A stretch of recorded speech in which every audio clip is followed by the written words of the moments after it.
Ah merde! Ah, quelle horreur!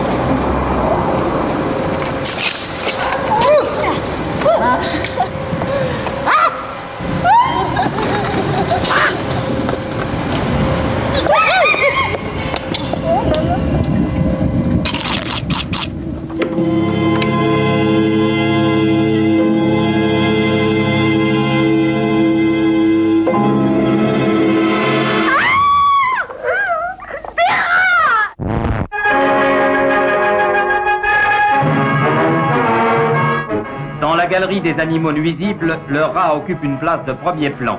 On en compte plusieurs centaines d'espèces répandues à profusion sur le globe. Et leur présence constitue toujours un danger pour l'homme. Ces hôtes des caves et des égouts, doués d'un robuste appétit, commettent des déprédations qui pour la France se chiffrent par milliards de francs. On a calculé qu'à Paris, par exemple, ils dévorent chaque année plus de 800 tonnes de nourriture. Un rat adulte mange dans la journée de 15 à 20 grammes de grains, mais il en détériore près de 300 grammes, soit de 100 à 125 kilos par an, c'est-à-dire la ration de pain d'un Français. Chaque Parisien nourrit son rat. Nous n'avons malheureusement aucune machine électronique qui puisse nous permettre de dénombrer le nombre de rats, mais je crois que l'on peut facilement les évaluer à près de 4 millions. Il ne faut pas nourrir les rats. Il faut tous les exterminer! 300 000 rats de ville, menacés de famine, se sont vus déclarer une guerre impitoyable.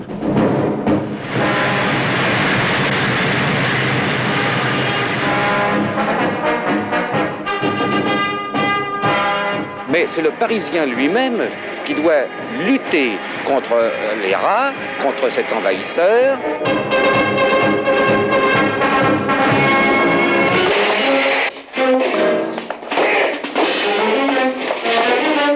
Les malheureux rongeurs n'ont eu le choix qu'entre l'extermination et la dissection.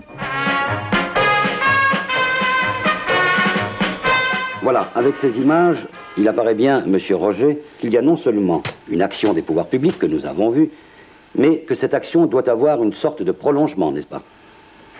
C'est absolument indispensable. Chaque fois que je peux, j'en tue, ça c'est sûr. On les tue à coups de botte, à coups de pelle. On les détruit pas pour le plaisir de les détruire, c'est que ça fait énormément de dégâts. Et ça a un cri assez spécial, ça, on dirait un petit bébé qui pleure.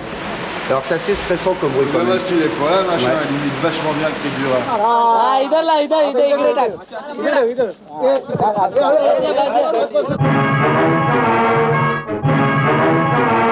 Là voilà le piège classique pour les rats, la tapette en rat lucifère. Nous piquons le morceau d'appât sur le crochet. Le but, donc le rat vient, est attiré par son appât, veut grignoter, donc bouge forcément la trappe et le piège se déclenche.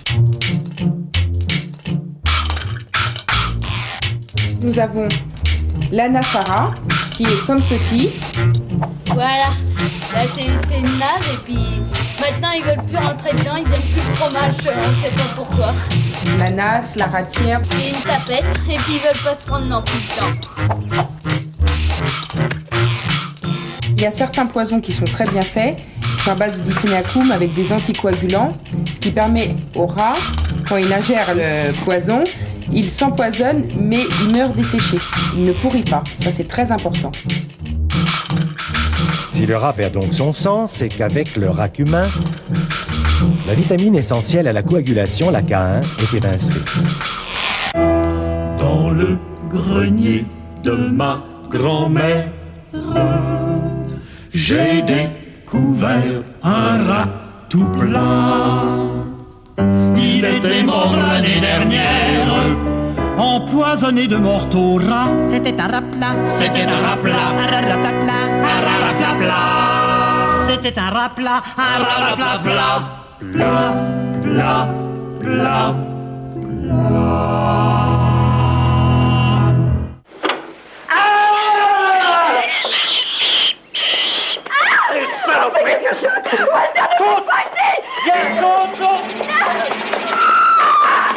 On n'achète pas un chat pour aller détruire ces rats, non.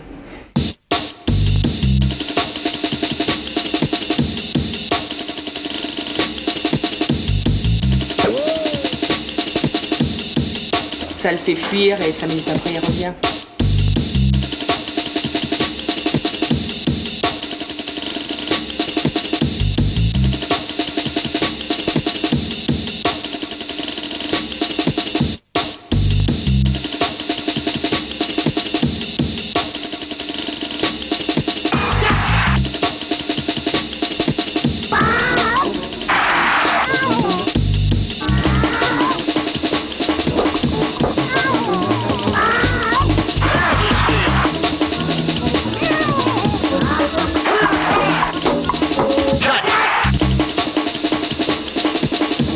Les attaques sont brèves et concluantes.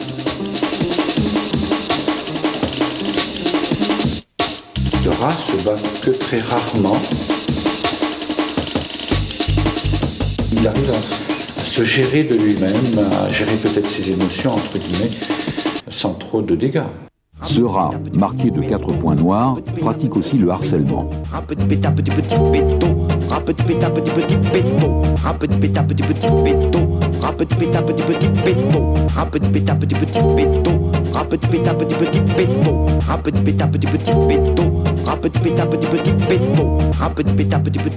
Les rats construisent des très grandes populations dont les individus sont relativement tolérants les uns par rapport aux autres.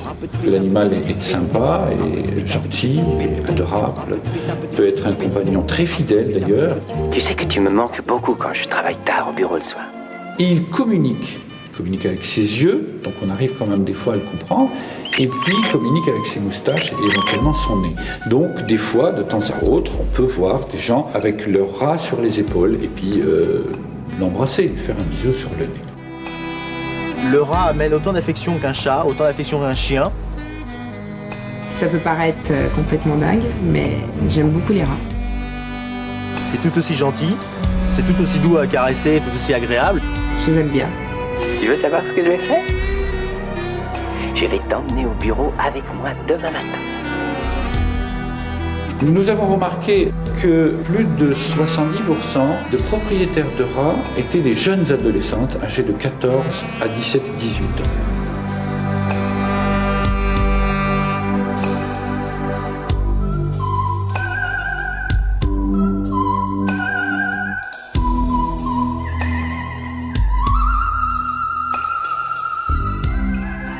Une femelle met bas environ 7 petits tous les 2 mois. Et 2 mois plus tard, ces jeunes peuvent déjà se reproduire. Mais non, vous proliférez à une vitesse fantastique. Écoutez, il s'agit de bien nous comprendre. Ça suffit.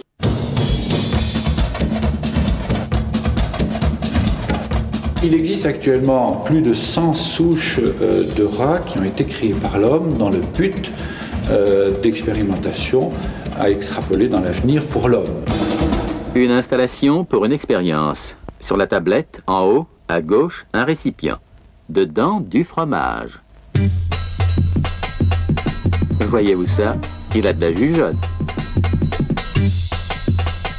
Et l'on se prend à se demander, les animaux pensent-ils? La question est difficile. Le labyrinthe et un rat savant.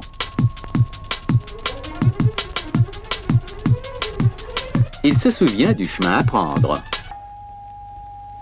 On a rempli le labyrinthe d'eau. Le rat a un peu perdu les pédales. A-t-il oublié? Non, il se souvient toujours. Compliquons la tâche. Faisons tourner le labyrinthe.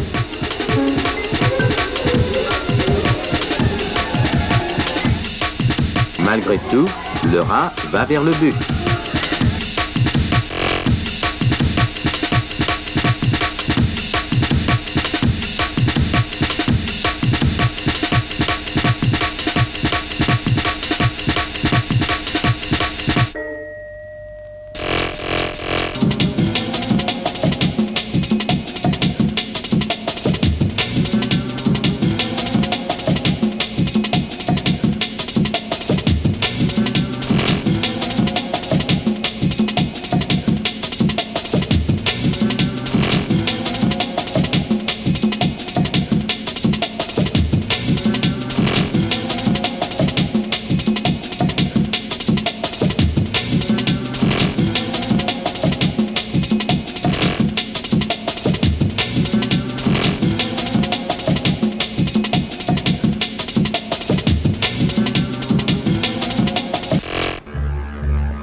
Fine di fine esperimento.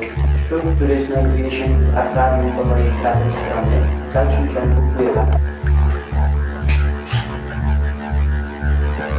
Minęła 15 godzina eksperymentu. Szczur, który przez prawie 15 godzin pływał, utonął. Depuis quelques décennies, toute expérimentation animale est régie par une charte, en quelque sorte, ou des lois, ou des directives européennes. Avant de procéder à une expérimentation, on doit faire tout un dossier, d'abord expliquer ce qu'il faut faire, et puis ensuite expliquer ce qu'on a comme cage, ce qu'on a comme rat, etc. Donc c'est très très strict. C'est pas parce que nous prétendons être supérieurs à eux qu'il faut quand même faire n'importe quoi avec eux. Parce qu'ils seraient nettement plus supérieurs en nombre que nous, et ils pourraient nous bouffer entièrement.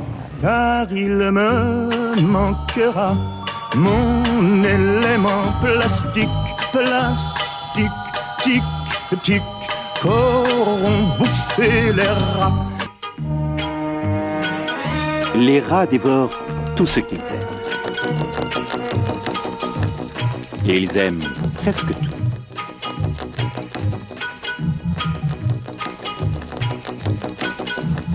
Ils mangent naturellement des graines, céréales, avoine. Tomates. Ah oui.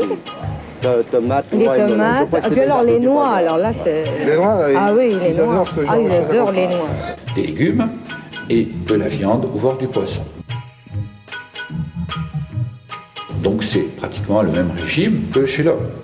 Ben, une fois qu'on a mis la table et qu'on a l'intégralité de tout ce qu'il faut dessus, le rat est toujours dans la cuisine avec nous. Je n'incite pas quand même les gens à aller manger avec leur rat à table. Quand il le veut, il se met sur le bord du radiateur, où je vais pouvoir tendre la main pour qu'il me grimpe dessus et qu'il descende sur la table avec nous. Hygiéniquement, c'est pas ça. Hein. Et il se promène parmi les assiettes, les couverts. En marchant, il émet quelques gouttes d'urine. Il regarde un petit peu ce qu'il y a dans les assiettes. Normalement, on lui garde toujours un petit peu de tout ce qu'on mange. Imaginez une goutte d'urine dans l'assiette ou dans le couvert. Ça lui arrive des fois d'aller se servir directement dans les assiettes.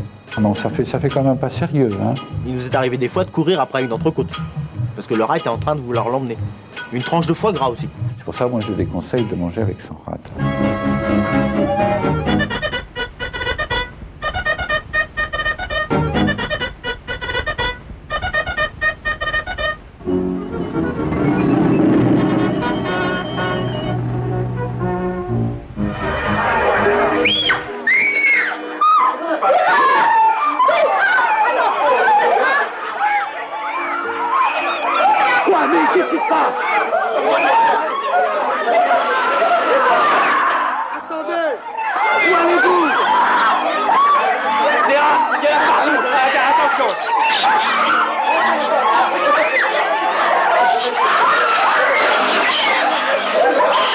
On reproche à mon client de s'attaquer à l'homme et plus particulièrement à des nourrissons. Il est de fait que pour un surmulot, le potelet du bras, de la cuisse ou le croquant de l'oreille ou du nez, c'est franchement goulayant. Le rat est un animal omnivore. Dans une société comme la nôtre, comment Peut-on tolérer qu'il y ait des enfants qui vivent dans des conditions d'insalubrité telles que les rats puissent y venir? Le rat, par son acte criminel, met en exergue une situation inadmissible et le rat fait office de travailleur social, mais lui, au moins, il ronge bénévolement.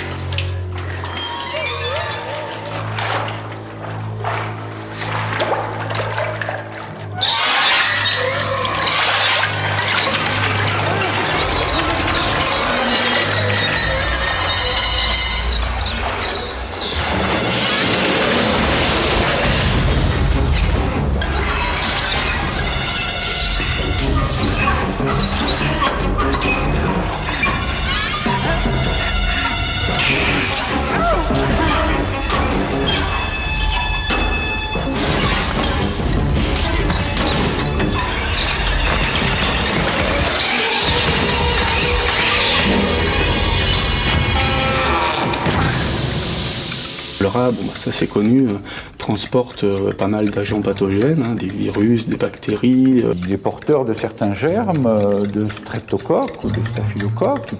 Et lui-même transporte aussi des insectes porteurs de diverses maladies. Bon, on connaît bien l'exemple de la peste. Les rats transmettent des maladies. Les rats et leurs parasites peuvent transmettre le sodoku, des salmonelloses, l'ictère fébrile à rechute, le typhus bénin et la peste. La rage, la teigne, la trichinose, la lèpre. La spirokétose. Ça, c'est une maladie reconnue professionnelle. Le rat est un premier maillon qui est pestiféré d'entrée de jeu. D'ailleurs, chez Albert Camus, c'est parfaitement décrit. Lorsque le docteur Vieux pénètre dans un corridor, il voit un rat sanguinolent et titubant. Il voit que la peste est aux portes de la ville. Donc le rat est un annonciateur. Les deux espèces, le rat noir et le rat d'égout, ont été véhicules de la peste en transportant les puces porteuses du bacille de la peste. Mais il faut savoir que l'homme peut lui transmettre aussi ce genre de germes. Lors des croisades et des expéditions, le rat a été très utile. À un certain moment où les marins, poussés par leur faim, ont mangé du rat et ça leur a évité le scorbut. Parce que le rat synthétise la vitamine C. De la même façon que dans le cas du parasitisme, les parasites ont intérêt à ce que leurs hôtes soient en bonne santé, ou au moins restent vivants. La société des rats a intérêt, avec des guillemets, à ce que la société des hommes reste en bonne santé. Ouais. Il faut croire qu'en Hollande, la crise du logement est enfin résolue, puisque les rats eux-mêmes ont à leur disposition une ville entière, qu'ils doivent à la sollicitude d'un certain monsieur Demant. Souriville est une communauté modèle où tous les problèmes de l'habitat et du ravitaillement ont trouvé des solutions que bien des humains pourraient envier. L'organisation des loisirs est absolument remarquable. Et les amis des rats apprendront avec satisfaction que la population de Souriville ne cesse de prospérer. Parfois en consultation, on a vu des rats qui présentaient des problèmes respiratoires. Quand on a fait notre petite enquête, c'est-à-dire poser des questions aux propriétaires, il s'est avéré que c'était un grand fumeur et que le rat vivait dans cette atmosphère pendant plusieurs semaines, plusieurs mois, finissait donc par avoir des rhumes chroniques et voire une trachéite ou une pneumonie. Dû bien sûr à la fumée de cigarettes ou la fumée d'autres choses. Nombre de nos contemporains immédiats cohabitent avec des chiens, des chats, des oiseaux et ignorent les maladies connues, mal connues ou inconnues que véhiculent ces animaux-là, mais ils jettent l'anathème sur mon client qui n'ont peut-être jamais vu. Il y a encore des personnes qui n'ont jamais vu de rat de leur vie. Oh. Impossible.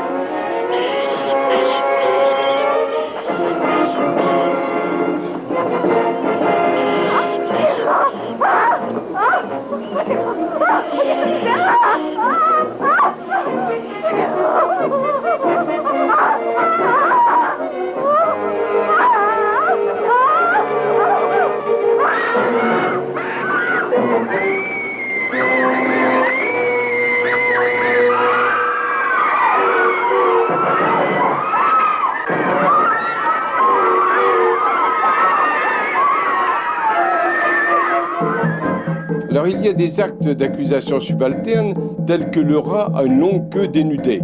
Je dirais que l'homme aussi, puis on n'en fait pas tout à tabac. Le rat noir en particulier, cette espèce, qui a une queue justement plus longue que le rat d'égout, est particulièrement bon grimpeur. Ma mère, le seul défaut qu'elle trouvait au rat, c'était sa queue. Le fait qu'il y ait vraiment la queue de rat, c'est ce qui embête énormément les personnes. La queue du rat qui paraissait hideuse, un peu répugnante, cette queue écailleuse là, qui est caractéristique de toute la famille, lui permet donc de s'équilibrer quand il marche sur les tuyaux, lui permet aussi une thermorégulation et lui permet même aussi un sens tactile pour s'orienter. À un âge très jeune, il y a un facteur qui fait que les queues d'un certain nombre d'individus adhèrent entre elles. Une queue suppurante et entremêlée avec du foin, de la paille. Et à partir du moment où il y a au moins momentanément ce contact, il y a des nœuds, ne serait-ce qu'en essayant de se défaire, qui deviennent inextricables. Et ils grandissent ainsi en forme de rosace et c'est la communauté qui vient les alimenter. C'est quelque chose de récurrent, qui est lié à la vie grégaire du rat de toute façon, mais il y a quelque chose à un moment donné qui fait que ça colle. Le plus gros roi des rats connus, le roi de rats, a jusqu'à une trentaine d'individus. Il n'y a strictement rien d'ésotérique, il n'y a strictement rien de magique, c'est simplement une monstruosité zoologique.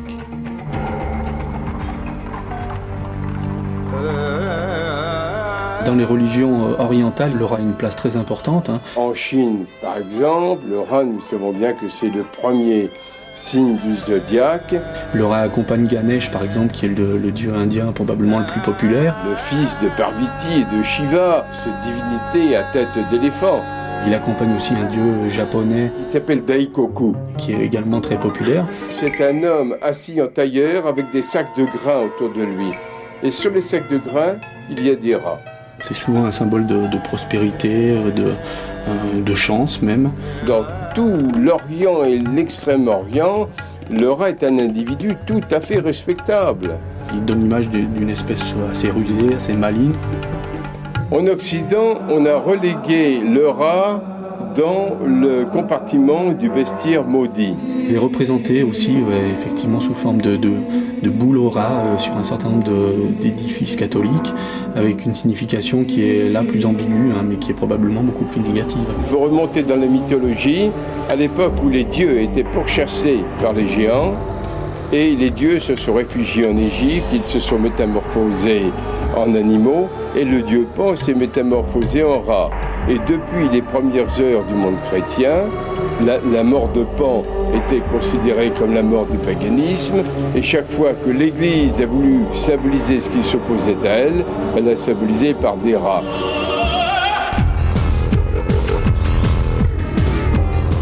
Le rat le plus redoutable,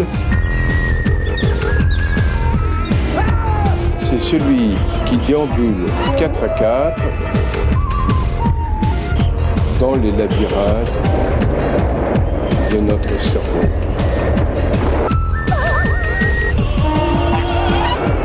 Dans les labyrinthes de notre cerveau.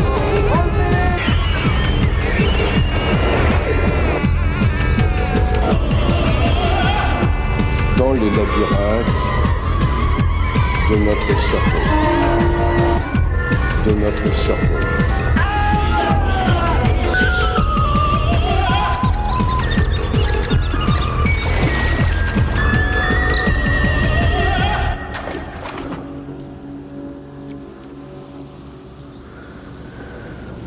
Excellents nageurs, rien ne les arrête.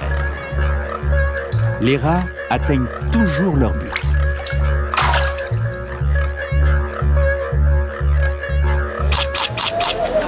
Je suis ravie de ma mère. La semaine prochaine, dans l'œil du cyclone, il y a les couleurs de la Casbah. شعرك مثل الذهب طبيعه الحياة صبي ما زلت صغير مع الصبيان مشيت زلعاب الحب اللي هو كبير.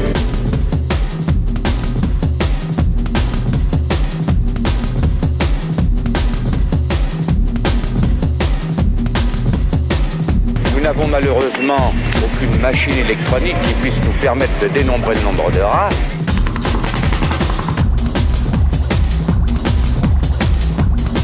Un rat est venu dans ma chambre. Je l'ai pris entre mes bras blancs. Il était chaud.